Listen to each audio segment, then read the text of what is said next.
क्या आपको लगता है कि सिर्फ रिश्वत के पैसे आपके पास से मिल जाने से आप सीधे जेल चले जाएंगे?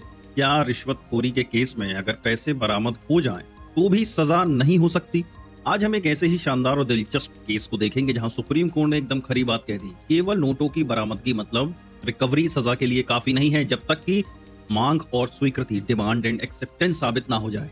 दोस्तों, स्वागत है आपका हमारे चैनल लॉ सुनो में और मैं हूं आपका वकील दोस्त advocate Rahul Lakhera.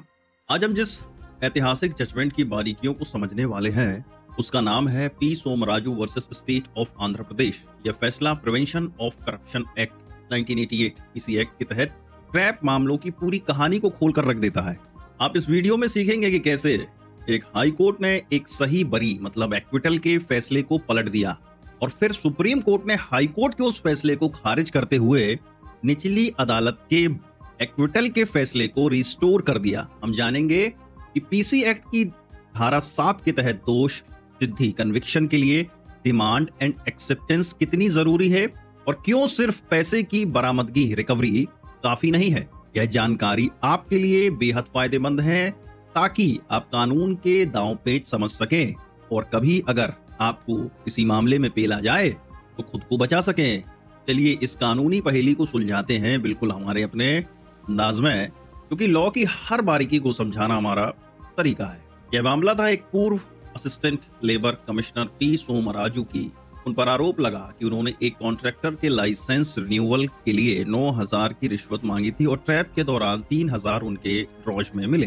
Trial court ने 2003 में उन्हें बाइज्जत बरी कर दिया था, यह मानते हुए कि प्रोसिक्यूशन यानी अभियोजन पक्ष रिश्वत की मांग और स्वीकृति को साबित नहीं कर पाया। लेकिन आंध्र प्रदेश हाई कोर्ट ने इस फैसले को पलट दिया और उन्हें 1 साल की सजा सुना दी। बात पहुंची सुप्रीम कोर्ट, जहां पी के मिश्रा और जस्टिस जयमाल्या बागची की बेंच ने हाई कोर्ट के फैसले को सिरे से खारिज कर दिया और ट्रायल कोर्ट के बरी के आदेश को फिर से बहाल कर दिया। देखो, इस केस की जान है पीसी एक्ट 1988 की 2 धाराएं, सेक्शन 7 धारा 7। धारा 7 यह धारा सरकारी कर्मचारी द्वारा रिश्वत लेने से संबंधित है। याद रखिए, इस धारा के तहत किसी को दोषी ठहराने के लिए 2 चीजें साबित होनी चाहिए। पहला है आरोपी ने गैर कानूनी परितोषण इलीगल ग्रेटिफिकेशन की मांग की हो। दूसरा, उसने जानबूझकर उस परितोषण को स्वीकार किया हो मतलब एक्सेप्ट किया हो। सिर्फ पैसे मिल जाना काफी नहीं है, यह साबित होना चाहिए कि उसने रिश्वत के तौर पर पैसे लिए हैं। अब समझो धारा 20 सेक्शन 20 ऑफ पीसी एक्ट। यह धारा उपधारणा की बात करती है, प्रिजम्पशन की बात करती है। यह कहती है कि अगर एक बार यह साबित हो जाएगी किसी लोक सेवक ने रिश्वत को स्वीकार किया है तो कोर्ट यह मान लेगी कि उसने यह रिश्वत गलत काम के बदले में ही ली थी।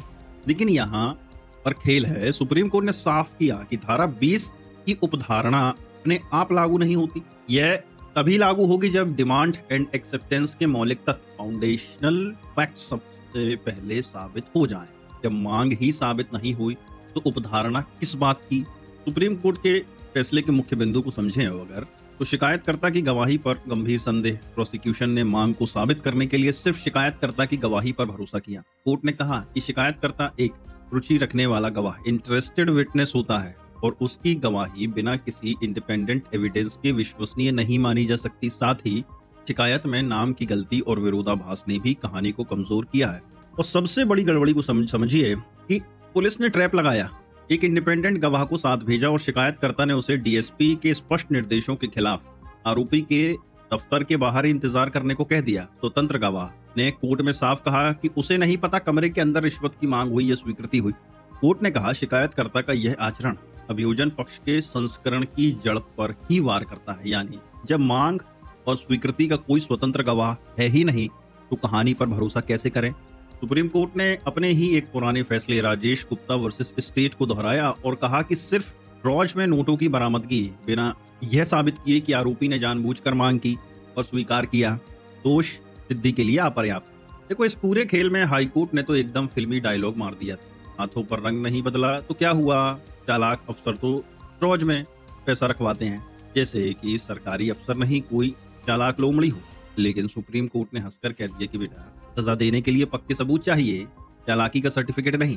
आरोपी ने शुरू से कहा कि वह एक ब्रीफ बाथरूम ब्रेक के लिए बाहर गया था और शिकायतकर्ता ने उनकी गैर मौजूदगी का फायदा उठाकर पैसे ड्रॉज में पला। इस बात को 2 स्वतंत्र बचाव गवाहों ने भी समर्थन दिया जिन्होंने कोर्ट में गवाही दी कि उन्होंने आरोपी को टॉयलेट जाते और शिकायतकर्ता को ड्रॉज के पास अकेले बैठे देखा था। टीपी सोमराजू को राहत इसलिए मिली बच्चों क्योंकि कानून में सबसे जरूरी तथ्य रिश्वत की मांग और जानबूझकर स्वीकृति वॉलेंटरी एक्सेप्टेंस अभियोजन पक्ष साबित नहीं कर पाया। तो याद रखें, कानून में संदेह का लाभ बेनिफिट ऑफ डाउट हमेशा अभियुक्त को मिलता है जब पैसे प्लांट करने की आशंका साबित हो रही हो और मांग का कोई पुख्ता सबूत ना हो तो कानून आरोपी के साथ खड़ा होता है।